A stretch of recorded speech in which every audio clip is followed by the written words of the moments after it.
Assalamualaikum warahmatullahi wabarakatuh.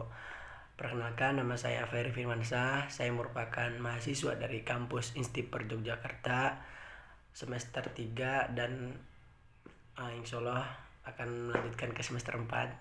Oke, baik.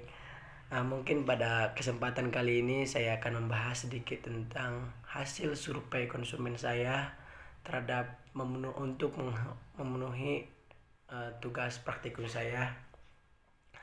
Nah, di sini saya akan berbicara tentang mengenai survei konsumen untuk kebutuhan primer, sekunder, dan tersier dalam kehidupan kita sehari-hari. Nah, di sini saya pada saat saya melakukan survei konsumen, saya menemukan 5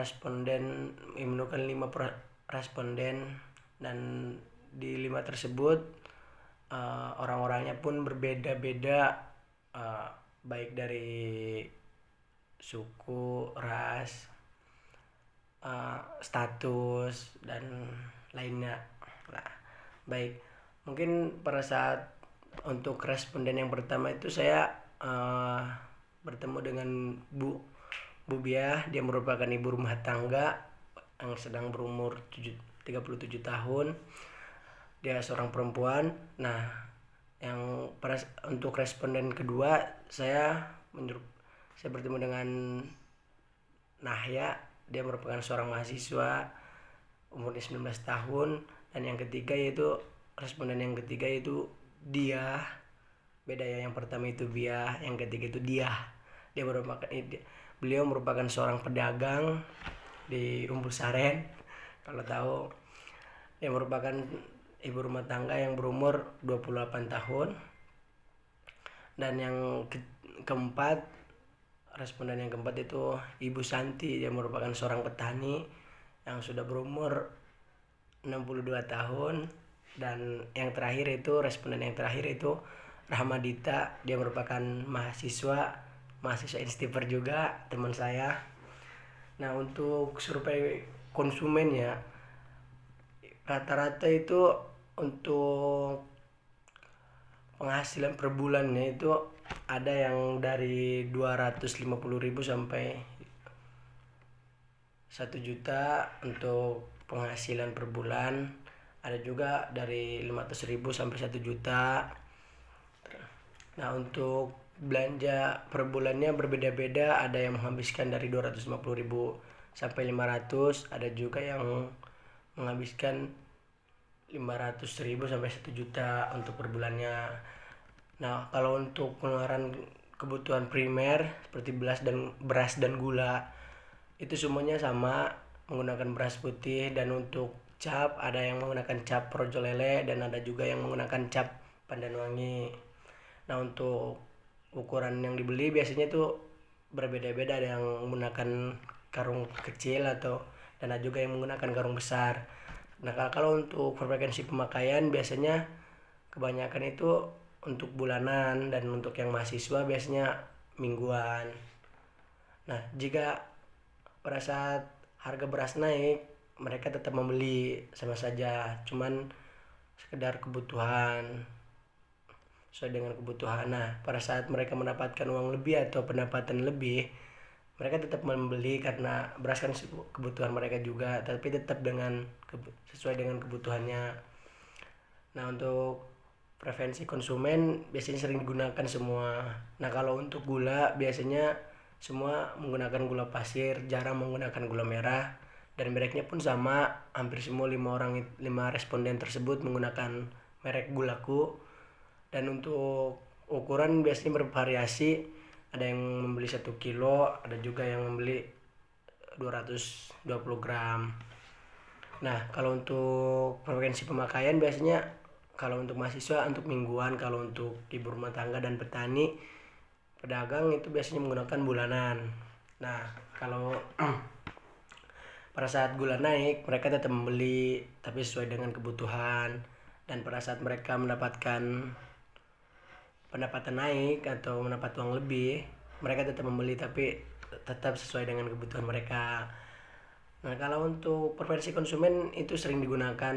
Kalau untuk gula kan semua pun responden yang saya dapat itu suka mengkonsumsi teh sih, karena perempuan semua jarang mengkonsumsi kopi ya kan.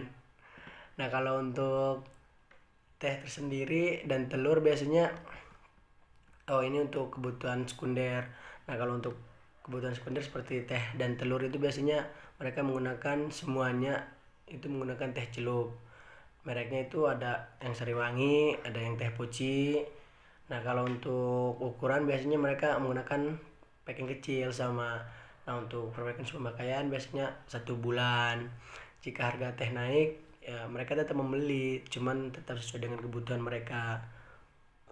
Lanjut, jika jika pada saat mereka pendapatan naik atau diberi kasih uang lebih sama orang tua, kalau untuk mahasiswa mereka tetap membeli tapi sesuai dengan kebutuhan. Karena kalau untuk preferensi konsumen sering digunakan. Nah kalau untuk telur, 5 responden itu sama menggunakan telur ayam, jarang menggunakan telur dinosaurus karena gak ada juga ya. Nah kalau untuk pembelian mereka tetap 5 responden itu sama di pasar mengenainya. Biasanya mereka beli per butiran sih, butiran. Kalau untuk butiran biasanya mereka menggunakan bulanan, kalau untuk mahasiswa mingguan biasanya. Dan pada saat telur naik mereka tetap membeli, cuman sesuai dengan kebutuhan dan mengurangi juga jumlah pembeliannya. Nah, yang penting untuk preferensi konsumen harga murah lah ya. Kalau untuk pengeluaran kebutuhan tersier seperti buah-buahan dan sayuran biasanya semua pun sama. 5 responden tersebut sama seperti Bu Piah, Dian, Nahya, Santi sama Rahmat Dita. Mereka tetap menggunakan buah lokal. Bagus itu karena mereka cinta terhadap produk lokal dan membantu petani setempat ya. Tetap untuk pembelian sama, mereka membeli di pasar untuk buah-buahan. Ukuran yang dibeli biasanya ada yang kecil, sedang, tergantung budget juga sih mereka ya. Untuk frekuensi pemakaian itu biasanya mingguan atau enggak harian. Jika harga buah naik mereka tetap membeli, cuman mengurangi jumlah pembeliannya. Pada saat mereka mendapatkan uang lebih pun mereka tetap membeli, cuman ya sesuai dengan kebutuhan karena mungkin punya kebutuhan lainnya ya kan. Nah kalau untuk preferensi konsumen itu sering digunakan karena mungkin mereka juga pengen makan buah yang sehat-sehat lah untuk kebutuhan dirinya ya kan. Nah kalau untuk sayur yang paling sering dikonsumsi biasanya sayur daun seperti kangkung, apalagi ya, dan lain-lain lah. Kalau untuk tempat belanja sayur-sayuran biasanya mereka beli di kedai harian kan, atau enggak di pasar. Ada yang beli di pasar, ada yang beli di kedai. Nah kalau untuk yang dibeli biasanya satuan atau satu ikat kalau kangkung. Frekuensi pemakaian biasanya harian kalau untuk sayuran, karena kan sayuran tidak bertahan lama. Jika harga sayuran naik mereka tetap membeli sesuai dengan kebutuhan. Pada saat mereka mendapatkan uang atau pendapatan lebih tetap mereka membeli tapi sesuai dengan kebutuhannya. Dan untuk preferensi konsumen biasanya sering digunakan. Nah itu untuk responden atau survei konsumen saya. Untuk 5 orang itu hampir semua sama, cuman yang membedakan itu dari pendapatan mereka dan status. Nah mungkin itu hanya yang bisa saya sampaikan. Kurang dan lebihnya mohon maaf. Apabila ada kesalahan saya ucapkan mohon maaf. Cukup sekian dari saya. Wabillahi taufiq wal hidayah. Wassalamualaikum warahmatullahi wabarakatuh.